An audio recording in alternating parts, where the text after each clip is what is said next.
بسم اللہ الرحمن الرحیم اللہم صلی علی سیدنا و مولانا محمد النبی الامی وعلی آلہ و صحابہ و ازواجہ و ذریاتہ و اہل بیتہ اجمعین۔ پچھلے 2 درسوں کے اندر ہم نے پیارے آقا صلی اللہ علیہ وآلہ وسلم کی وہ حدیث مبارکہ،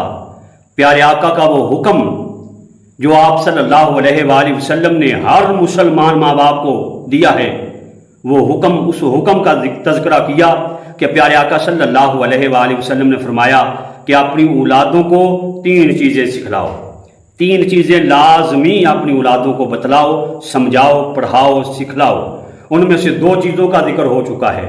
پہلی چیز فرمایا قرآن پاک پڑھاؤ، سمجھاؤ۔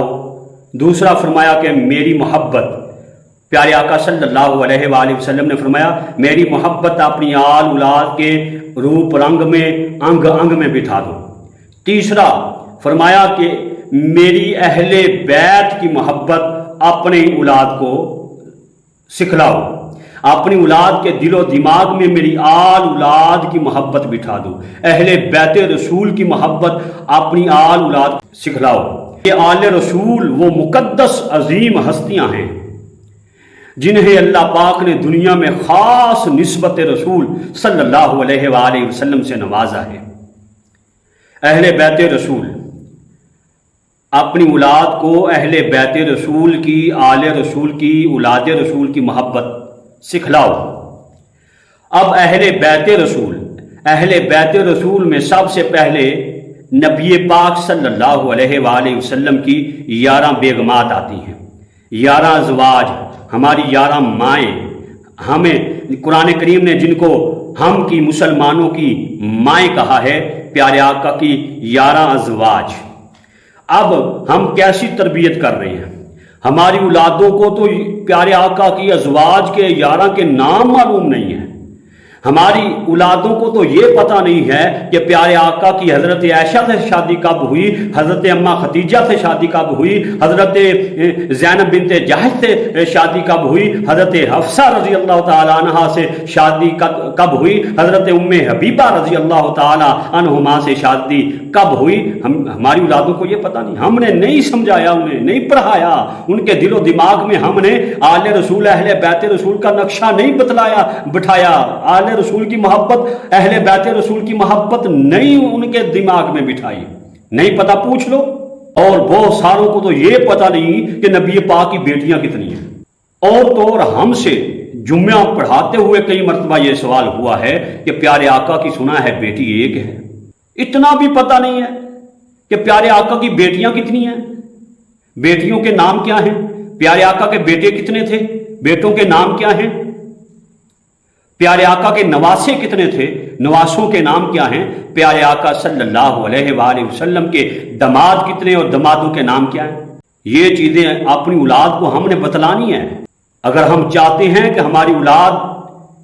دین پہ رہے، صراط مستقیم پہ رہے، تو پیارے آقا کا بتلایا ہوا حکم، پیارے آقا کی بتلائی ہوئی بات، پیارے آقا کا فرمایا ہوا حکم، یہ اس پہ عمل کرو۔ اپنی اولادوں کو اہل بیت رسول کی صلی اللہ علیہ وآلہ وسلم کی محبت سکھلاؤ۔ اور یہ محبت تب ہی ہوگی جب آل رسول کا ذکر ہوگا، بار بار ذکر ہوگا آل رسول کا، بار بار اہل بیت رسول کا تذکرہ ہوگا ہمارے گھروں میں، تب جا کر کے یہ آل اولاد کے دل و دماغ میں آل رسول کی محبت بیٹھے۔ یہ بنیادی چیزیں ہیں، بنیادی چیزوں کا بھی علم نہیں ہے۔ لہذا آل رسول کی محبت کا ذکر، محبت اپنی اولاد کے دل و دماغ میں بٹھاؤ، بار بار آل رسول کا ذکر کرو، حضرت نبی کریم صلی اللہ علیہ وآلہ وسلم کی ازواج کا تذکرہ کرو، حضرت نبی پاک صلی اللہ علیہ وآلہ وسلم کی بیٹیوں کا ذکر بار بار کرو، حضرت زینب رضی اللہ تعالیٰ عنہ، حضرت ام کلثوم رضی اللہ تعالیٰ عنہ، حضرت رقیہ رضی اللہ تعالیٰ عنہ، اور سب سے چھوٹی صاحبزادی حضرت فاطمہ الزہرا رضی اللہ تعالیٰ عنہ، بار بار ان کا تذکرہ کرو، ان کی اولادوں کا ذکر کرو، حضرت نبی کریم صلی اللہ علیہ وآلہ وسلم کی آل کا ذکر کرو، آل کے واقعات سناؤ، پیارے آقا صلی اللہ علیہ وآلہ وسلم کے پھولوں جنتی شہزادوں امام حسن و حسین کے واقعات سناؤ، تاکہ ان کے ذہن میں آل رسول کی محبت بیٹھ جائے۔ اپنی بیٹیوں کو سیرت عائشہ صدیقہ، سیرت حضرت خدیجہ الکبریٰ، سیرت زینب بنت جحش، سیرت میں حبیبہ، سیرت سیدہ حفصہ، یہ اپنی اولادوں کو پڑھاؤ، اپنی بیٹیوں کو یہ سکھلاؤ۔ حضرت زینب رضی اللہ تعالیٰ عنہ، حضرت ام کلثوم رضی اللہ تعالیٰ عنہ، حضرت رقیہ رضی اللہ تعالیٰ عنہ، حضرت فاطمہ الزہرا رضی اللہ تعالیٰ عنہ، ان کا تذکرہ کرو، ان کی سیرت اپنی بیٹیوں کو پڑھاؤ، سمجھاؤ، اپنی بیٹیوں کے دل و دماغ میں ڈالو۔ لیکن نہیں، ہم نے اپنی اولاد کو جب بولنے لگے، چلنے لگے، کام کرنے لگے، ہم نے موبائل پکڑا دیے۔ اب سارا دن گیمیں کھیلتے رہو، سارا دن جو ہے ڈرامے دیکھتے رہو، فلمیں دیکھتے رہو، بس یہی کام ہے۔ ایسے تربیت نہیں ہوتی۔ بہرحال فرمایا کہ آپ نے اولاد کے دل و دماغ میں میری آل کی محبت بٹھاؤ۔ آل رسول کی محبت لازمی ہے، اور آل رسول کا احترام، اہل بیت رسول کا احترام لازمی ہے۔ صحابہ اکرام پہ ہم قربان جائیں، جنہوں نے آل رسول کا ادب کر کے دکھلایا، جنہوں نے ہمیں آل رسول، اولاد رسول کا احترام سکھلایا، ہمیں صحابہ نے سکھلایا۔ صحابہ تو جان وار دیتے آل رسول کے اوپر، پتہ نہیں ورنہ واقعات بہت سارے ہیں، وہ سناتا صحابہ اکرام رضوان اللہ تعالی علیہم اجمعین کس طرح دیوانوں کی طرح آل رسول کو چاہنے والے اور آل رسول کا احترام کرنے والے تھے۔ ایک واقعہ سناتا ہوں، بات ختم کرتے ہیں۔ بلخ شہر، وہاں پر قحط آیا، قحط پڑ گیا، تو وہاں سے بہت سارے بلخ میں رہنے والے مسلمانوں نے ہجرت کی، اپنا گھر بار لے کے اور بستیوں میں چلے گئے۔ ان ہجرت کرنے والوں میں سے ایک آل رسول کا خاندان تھا، سیدوں کا خاندان تھا، اور وہ ہجرت کرنے والی سید زادی اکیلی لڑکی اور اس کی اولاد، خامد اس کا فوت ہو گیا تھا، تو یہ سمرقند، بخارا سمرقند کے اندر آگے، اور سمرقند کے اندر آ کر کے پتہ چلا کہ ادھر ایک چودھری صاحب ہیں، بہت اللہ پاک نے انہیں مال دیا ہے اور بہت وہ اللہ کی راہ میں خرچ کرتے ہیں۔ وہ سید زادی سوالی بن کے اس چودھری صاحب کے گھر پہ آئی، اس کے در پہ آئی، اور آ کر کے اپنا سارا ماجرا سنایا کہ میں سید زادی ہوں، اور اس طرح وہاں پر شہر میں بلخ میں قحط پڑ گیا تھا اور ہم ہجرت کرنے پر مجبور ہو چکے ہیں، میرے چھوٹے چھوٹے بچے ہیں، خامد میرا فوت ہو چکا ہے، اور میں آل رسول سے ہوں، اولاد رسول سے ہوں، میں سید زادی ہوں، آپ مہربانی کریں، کھانے کے لیے، رہائش کے لیے بندوبست کر دیں۔ تو وہ چودھری صاحب اپنی آکڑ میں تھے، اپنی آکڑ میں تھے، اور ظاہر ہے پیسہ ہو تو آکڑ ہوتی ہے۔ کہنے لگے چودھری صاحب جاؤ، چلی جاؤ ادھر سے، تیرے پاس کوئی پروف ہے، کوئی نشانی ہے، تو آل رسول ہے، تو سید زادی ہے، کوئی نشانی ہے تو دکھا، کوئی پروف ہے تو دکھا۔ سید زادی نے اپنے آنسو یوں دوپٹے سے صاف کیے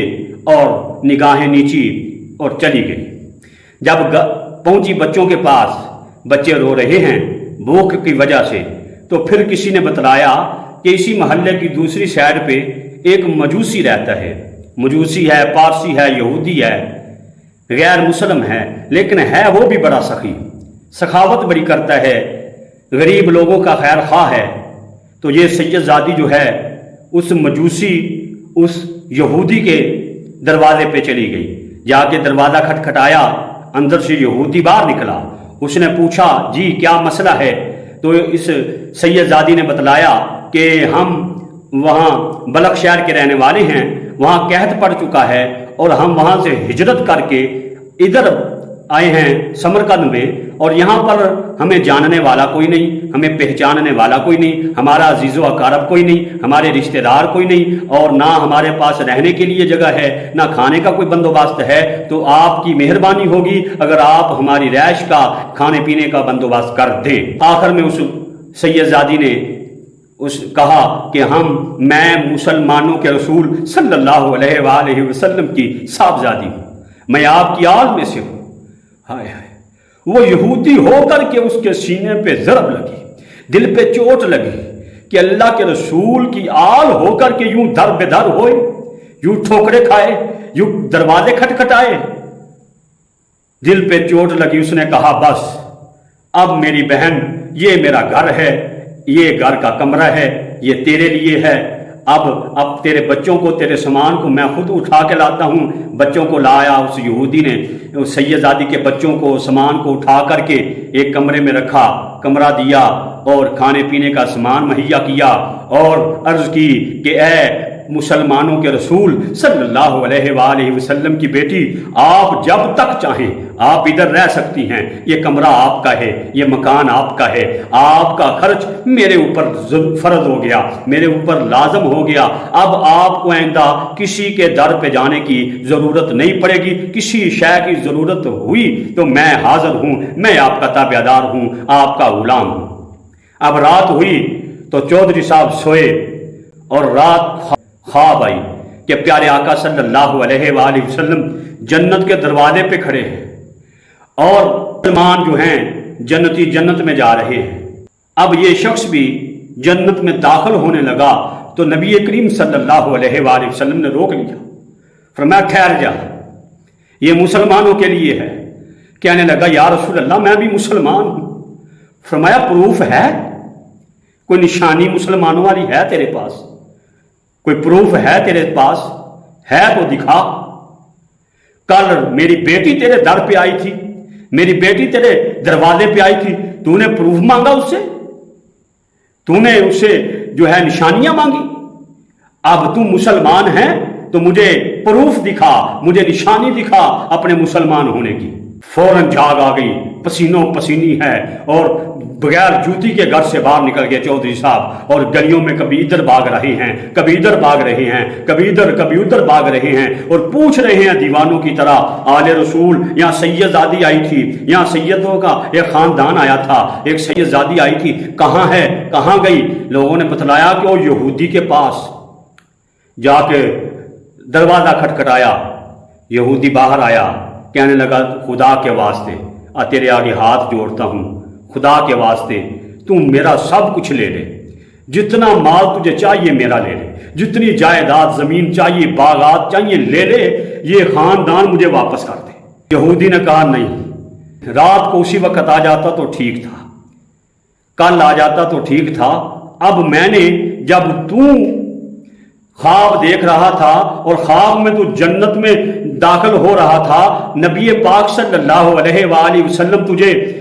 دکا دے رہے تھے، تجھ سے پروف مانگ رہے تھے، اسی وقت میں دور کھڑا تھا جہنم کے کنارے پہ، تو رسول اللہ صلی اللہ علیہ وآلہ وسلم نے مجھے اشارے سے بلا رہے تھے، آجا تو نے میری بیٹی کی قدر کی ہے، تو نے میری بیٹی کی عزت کی ہے، آجا جنت تیرے لیے ہے۔ میں نے عرض کیا یا رسول اللہ یہ تو مسلمانوں کے لیے ہے۔ فرمایا پڑھ کلمہ لا الہ الا اللہ محمد الرسول اللہ، پڑھ تو مسلمان ہو گیا ہے، یہ جنت تیرے لیے ہے، اور وہ سفید محل جو جنت میں نظر آ رہا ہے یہ محل بھی تیرا ہے، میں رسول اللہ صلی اللہ علیہ وآلہ وسلم تیرے ایمان کی گواہی دیتا ہوں۔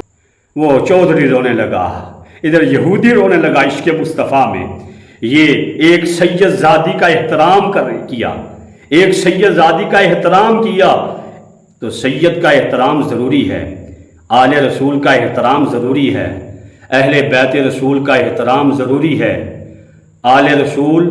اہل بیت رسول، اصحاب رسول کا احترام فرض ہے، ضروری ہے، لازم ہے۔ جو ان عظیم ہستیوں کی بے ادبی کرے، گستاخی کرے، وہ اسلام سے دور چلا جاتا ہے۔ لہذا میرے محبوب علیہ الصلوۃ والسلام نے فرمایا اپنی اولادوں کو قرآن کریم سکھلاؤ، اور میری محبت اپنی اولاد کو سکھلاؤ، اور اپنی اولادوں کو میری آل کی، اولاد کی، اہل بیت کی محبت سکھلاؤ، سمجھاؤ، ان کے انگ انگ میں روپ رنگ میں بٹھا دو۔ اللہ پاک سے دعا ہے اللہ پاک ہمیں آل رسول، اہل بیت رسول اور امام حسن و حسین رضی اللہ تعالی عنہما اور اصحاب رسول کی محبت، تابع داری